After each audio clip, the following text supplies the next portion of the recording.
back with our local business profiles. I'm here with Steve Kurian. He is the owner of Wild for Salmon, and we're going to ask him some questions today about his business and his mission towards having more of a sustainable fishing industry. So we'll just start with the basics. So how long has salmon and salmon fishing or fishing in general been part of your life? Fishing has been part of my life since I was just a little kid. My dad would put me in his waders and take me fishing. So growing up, sport fishing was an integral part of me getting into commercial fishing now that I look back. Yeah, awesome. So did you do any like catching the biggest fish type fishing, or is it like just fishing for fun? Just fishing for fun. Okay. So and then what made you want to start like a Wild for Salmon business in this area, and has customer perception changed at all, or as far as like you've been around for how long?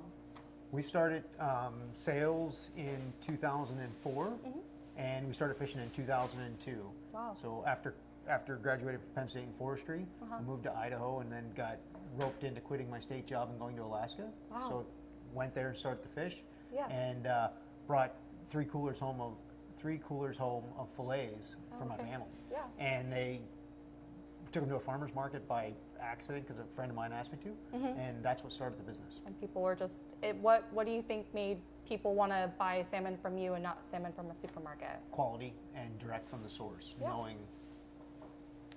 transparency. Yeah, yeah. So what is your favorite way to eat a really good piece of salmon? My favorite way to have salmon is as soon as I get back from fishing, usually late July, early August, and take a whole salmon fillet, sockeye, cover it with oil, fresh black pepper, a little bit of basil, and crushed garlic, and then you take a nice heirloom tomato and slice it and lay it on right across the top of that fillet and put it in the oven or on the grill. Yeah, that sounds that's amazing. my favorite. Ooh, okay.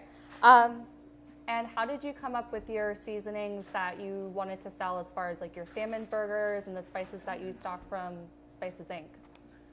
So the seasonings for the salmon burger were just we started out with one, and a friend of mine who was going to Penn College for culinary, he came up with that recipe for us.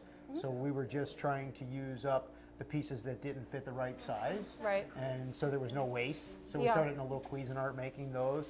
And then my father was a custom butcher, so we like hot Italian sausage.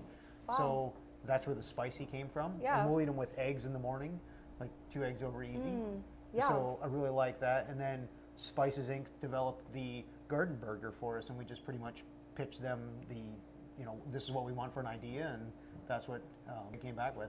Oh, that's awesome. I just really like that sustainability idea of like using up the pieces of meat that would just get thrown out. I think that's a really awesome thing that you're able to like reuse that you're not like throwing stuff out. Yeah, no, when you participate in the fishery and you see this amazing run, and then you bring them back to eat and you process them, and we'll take it all the way down to the very end scraps of the bones and the skin we'll make into dog treats. So there's absolutely zero waste of product coming out of here. That's amazing. That's awesome. So what does sustainability mean to you, and like what do you feel like is the biggest impact of being sustainable have for the fishing industry, as far as your business, and why you wanted to be more sustainable and be conscious of that? Well, the biggest thing is that we have to be sustainable as a fishery for it to continue. Salmon used to roam the world, and they were Europe, East Coast, West Coast, Alaska, and now Alaska is the last stronghold. So we really have to protect that.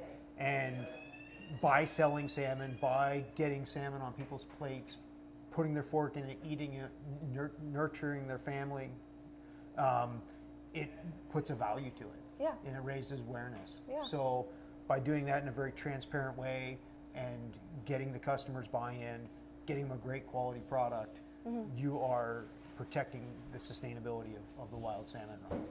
Are there any challenges that you feel like come from running a sustainable business like that? Like, it sounds really good, but what do you feel like is something that you guys have been working on overcoming as far as your sustainability that you don't want to waste? Or the biggest thing I would say in the sustainability of the business model is just always minimizing the uses of plastics. Right.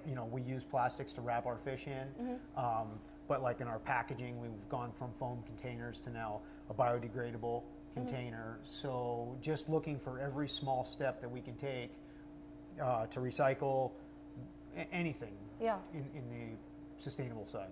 Okay, awesome. What would you say is the biggest impact for sustainability in terms of the survival of salmon and how it impacts salmon specifically? Pebble Mine is the biggest thing that we're facing right now.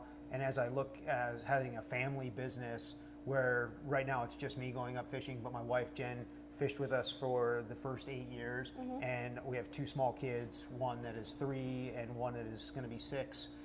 So we really look forward to getting them up there. They went this year just to kind of see the operation for a week, but in the years to come, they're going to become fishermen and spend their summers on the back deck of a Bristol Bay gill netter. Oh. So that means a lot to me on the sustainable side, and that's why we have to protect it from things like Pebble Mine.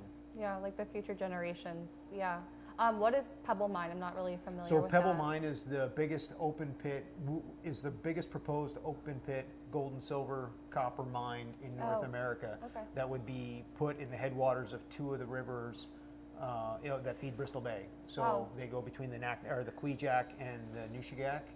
And it's right now it's a big fight with the ballot up just the other day. There was a question on the ballot in Alaska for whether they wanted to protect salmon. Wow. So it's